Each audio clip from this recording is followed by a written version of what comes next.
आशुतोष, सीधा आपके पास आते हुए क्या तस्वीर, वहां से क्या खबर?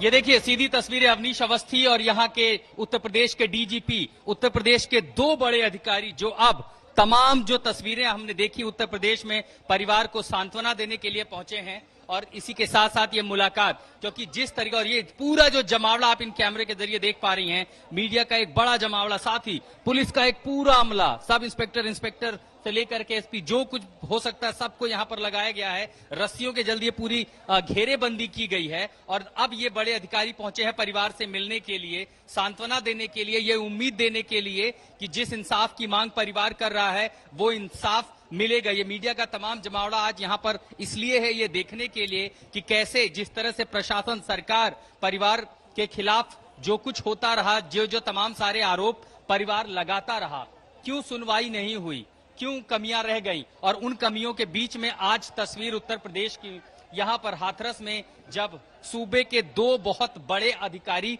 पहुंचे हैं परिवार का हालचाल लेने के लिए, जानने के लिए। और अब हम समझ रहे हैं नवजोत की किस तरह का दबाव सरकार पर भी था, क्योंकि न्याय व्यवस्था की बात होती रही जिस राज्य में, वहां कैसे ही प्रशासन ने ही न्याय को तार तार कर दिया। परिवार पीड़ित को एक के बाद एक जख्म प्रशासन की ओर से मिलते रहे। तो ऐसे में जरूरत थी मरहम लगाने की, घाव भरने की। खुद सूबे के मुख्यमंत्री ने कहा कि कड़ी कार्रवाई होगी। एसआईटी ने जो जांच बिठाई, उस एसआईटी की सिफारिश पर 5 पुलिस वालों का निलंबन भी हुआ, जिसमें आईपीएस तक शामिल थे। लेकिन अभी भी उस कार्रवाई में कहीं न कहीं अधूरापन इसलिए दिखाई पड़ता है क्योंकि डिस्ट्रिक्ट मजिस्ट्रेट, एसडीएम, प्रशासन के जो दूसरे बड़े अधिकारी थे, बड़ा अमला था, उनके खिलाफ कार्रवाई नहीं हुई। जिस तरीके से शव जलाया गया, जिस तरीके से परिवार का आरोप है कि देखिए हाथापाई हुई, धमकाया जा रहा था, और उसके बावजूद जो है कार्रवाई हुई क्या। तो जब तक उन अधिकारियों पर कार्रवाई नहीं होती, ये आश्वासन नहीं दिया जाता कि परिवार को इंसाफ मिलेगा। लेकिन फिर एक बार आपको तस्वीरें दिखाते हैं। पीड़िता के घर के भीतर ये आंगन की तस्वीर है। हमारी सहयोगी चित्रा त्रिपाठी लगातार परिवार से बात कर रही थी। परिवार अपनी आप बीती सुना रही थी कि कैसे एसआईटी के जाने के बाद भी अधिकारी घर में आते रहे, क्या कुछ कहा, जब जब उन्होंने इंसाफ मांगा कैसे परिवार को धमकाया गया। और आज उस आंगन में दो बड़े अधिकारी यहाँ पहुंचे हैं, वो तमाम अधिकारी जो परिवार को न सिर्फ सांत्वना देंगे बल्कि एक उम्मीद भी ये दिखाने की कोशिश होगी सरकार की ओर से। और ये बहुत बड़ा सांकेतिक रूप से इसका मतलब होता है कि अगर सीधे दो बड़े अधिकारी आते हैं तो कहीं न कहीं माना जाता है कि सरकार के ये दूत हैं, सरकार की ओर से संदेश है कि हर मुमकिन मदद आपको मिलेगी। लेकिन फिलहाल सीधी तस्वीरें, ये जो भीड़ भाड़ आप देख पा रहे हैं यहाँ पर, ये बयां करती है कि कैसे जिस परिवार को अब तक इंसाफ नहीं मिल पाया, आज सरकार आई है यहाँ पर, सबसे बड़े दो अधिकारियों को भेजा है और साथ ही संकेत भी दे रही है कि हाँ इंसाफ मिलेगा। जरूरी भी था, क्योंकि ये डैमेज कंट्रोल की एक तरीके से कोशिश इसको कहा जा सकता है। दोनों बड़े अधिकारी आशुतोष हम देख रहे हैं वहां पर पहुंचे, लेकिन बड़ी बात यहां पर ये कि जांच करनी किसको है। जिनको जांच करनी है उत्तर प्रदेश की पुलिस, उन्हीं पर परिवार को भरोसा नहीं। अभी तक की जितनी भी जांच हुई है, परिवार सीधे तौर पर कह रहा है कि उनको भरोसा नहीं है, उस पर न्यायिक जांच की मांग हो रही है। चित्रा त्रिपाठी, क्या तस्वीर अपडेट आपके पास? चित्रा त्रिपाठी। बन पा रहा जब एसआईटी का गठन हुआ और वो एसआईटी इस पूरे मामले की तफ्तीश कर रही है। लेकिन यहाँ पर आप देख पा रहे हैं अवनीश अवस्थी नीचे जमीन पर ही बैठे हुए हैं और पूरे परिवार के लोग हैं। परिवार में आपको बताते चले कि कुल 5 भाई बहन जो पीड़िता नहीं रही, उनके 2 भाई हैं। उन दोनों से ही इस समय बातचीत कर और उनके पिता से बातचीत कर जानकारी लेने की कोशिश इस वक्त अवनीश अवस्थी इन तस्वीरों में आपको दिखाई दे रहे हैं। मीडिया का भारी जमावड़ा है, बहुत ज्यादा भीड़ देखी जा रही है, लेकिन बहुत जरूरी है। देखिए उत्तर प्रदेश की सरकार की ओर से अगर बड़ा अधिकारी यहाँ पर आकर, चूंकि एक असमंजस की स्थिति है और एक विश्वास की कमी यहाँ पर देखने को मिल रही है। एसआईटी गठित होने के बावजूद विश्वास बन नहीं पाया और इसी वजह से यहाँ पर खुद अधिकारियों को चलकर आना पड़ा है। और अधिकारी लगातार परिवार से ये जान रहे हैं कि आप खुद बताइए, जो जानकारी ली जा रही है कि आप खुद बताइए कि वो कौन कौन सी बात है, वो कौन कौन सी डिमांड है जिसको आप चाहते हैं कि उसको पूरा किया जाए। और साथ ये बताया जा रहा है कि एसआईटी की टीम पूरे मामले की तफ्तीश कर रही है। मैं चाहूंगी कि थोड़ा पीछे हट जाएं। एसआईटी की टीम पूरे मामले की तफ्तीश कर रही है और एसआईटी की टीम 7 दिनों में रिपोर्ट देगी, फिर फास्ट ट्रैक कोर्ट के जरिए पूरे मामले का निपटारा होगा। यहाँ पर बहुत ज्यादा भीड़ है, आप देख पा रहे हैं पत्रकारों का बहुत ज्यादा जमावड़ा है और इस समय डीजीपी साहब पिताजी से बात कर रहे हैं।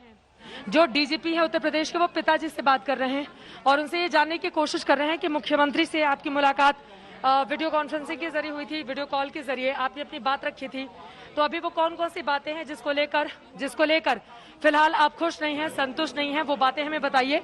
और यही जानकारी अंदर, जैसा कि आप तस्वीरों में देख पा रहे हैं, बहुत ज्यादा भीड़ है। सत्या, मैं चाहूंगी कि तस्वीरें भी आपको दिखाते रहें, पहुंचाते रहें। बहुत ज्यादा भीड़ है यहाँ पर, लेकिन इस भीड़ के बीच कोशिश यही है इन अधिकारियों की, ताकि परिवार के अंदर एक भरोसा पैदा हो सके सरकार को लेकर, प्रशासन को लेकर, क्योंकि जाहिर तौर पर आधी रात को जो पुलिसिया बर्बरता देखी गई, उनकी बेटी के पार्थिव को जला दिया गया बिना परिवार की मर्जी से, उसके बाद लोगों में बहुत नाराजगी है, उसके बाद लोग बहुत गुस्से में हैं। परिवार के लोग यही चाहते हैं कि उन्हें न्याय मिले, इंसाफ मिले, इसीलिए 25 लाख मुआवजे का ऐलान, एक घर देने की बात, परिवार के एक सदस्य को नौकरी दिए जाने की बात होने के बावजूद आपको बता दें कि वो विश्वास जम नहीं पाया और यही कारण रहा कि खुद इन अधिकारियों को चलकर लखनऊ से यहाँ आना पड़ा है और लखनऊ से ये अधिकारी यहाँ पर पहुंचे हुए हैं और इसी वजह से इस समय लगातार उनसे बातचीत की जा रही है। आप जैसा कि इन तस्वीरों में देख पा रहे हैं, अवनीश अवस्थी और डीजीपी, साथ ही पुलिस बल का भारी यहाँ पर जमावड़ा भी देखा जा रहा है। लेकिन इस भीड़ भाड़ भरी स्थिति में वो कितनी देर तक बात कर पाते हैं, ये देखना महत्वपूर्ण रहेगा। लेकिन यहाँ के स्थानीय पुलिस व्यवस्था पर जिस तरह के सवाल खड़े हुए थे, उसके मद्देनजर ये तस्वीरें काफी ज्यादा महत्वपूर्ण इस वक्त दिखाई दे रही हैं। बहुत बड़ी बात है और बहुत बड़ी तस्वीरें चित्रा लगातार आप बता भी रही है, दिखा भी रहे हैं, हम समझ सकते हैं, क्योंकि जिस जगह पर आप खड़ी हैं जमावड़ा लगातार मीडिया का वहां पर है। लेकिन बड़ी बात यहाँ से ये निकल कर आएगी कि ये जो टीम, ये जो आला अधिकारी अवनीश अवस्थी, डीजीपी यूपी, ये सभी लोग जो यहाँ पर पहुंचे हैं, पहली बात ये भरोसा कायम करना है परिवार के साथ। दूसरी बात एसआईटी की जांच जो है, जिसने रिपोर्ट अपनी देनी है। बड़ी बात क्या वापस से दोबारा से सवाल जवाब होंगे, क्योंकि हम देख रहे हैं कि कागज कलम पर कुछ लिखा भी जा रहा है वहां पर। क्या अपने तरीके से सवाल जवाब अलग तरीके से किए जा रहे हैं ताकि भरोसा कायम हो सके और परिवार को यह भरोसा हो कि कम से कम जो जांच हो रही है एसआईटी की तरफ से वो सही है और निष्पक्ष है।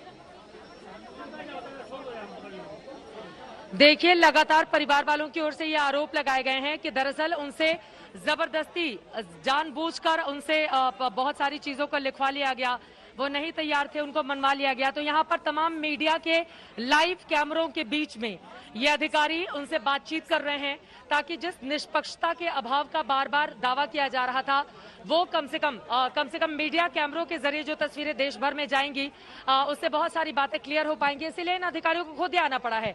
देखिए, प्रधानमंत्री नरेंद्र मोदी ने खुद मुख्यमंत्री योगी से बात की थी फोन पर और कहा था कि हाथरस की पीड़िता को न्याय मिलना चाहिए।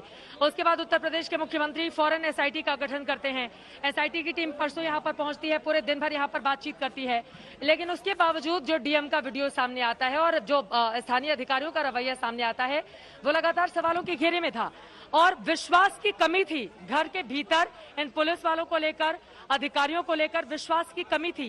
इसीलिए ये अधिकारी अपने तमाम काम धाम को अलग कर यहाँ पर पहुंचे हुए हैं।